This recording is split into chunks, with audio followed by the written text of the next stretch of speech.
എന്താ രണ്ടുപേരും പരിപാടി? ഒരാൾ കിടക്കുക, മറ്റേ റീൽസ് കാണാം. ഇതൊന്നും നിങ്ങളറിയില്ല. എന്ത്? 11 മണി മുതൽ 3 മണി വരെ തൊഴിലാളികൾ ക്രസ്റ്റാണ്. അത് ശരി. ആരാ പറഞ്ഞത്? വേണ്ടപ്പെട്ട അധികാരികൾ പറഞ്ഞിട്ടുണ്ട്. ഇതൊന്നും അറിയാതെ നമ്മുടെ അടുത്ത് പറയുന്നത്. അത് ശരി. നടക്കട്ടെ. A few moments later. സമയം 5 മണിയാവാറായി. 5 മണിയാ? എന്നോട് ഞാൻ 3 മണിക്ക് വിളിക്കാൻ പറ്റേ? എന്നാ പിന്നെ നമുക്ക് പോലെ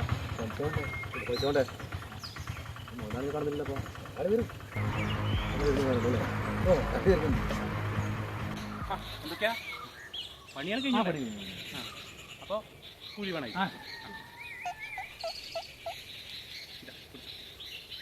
രണ്ടാക്കുണ്ട് കേട്ടോ കണക്കായിട്ട്. മുതലാളി പൈസ കുറവാണല്ല. അത് നിങ്ങൾ ബന്ധപ്പെട്ട അധികാരികൾ വാങ്ങിച്ചോ, പോയിക്കോട്ടെ.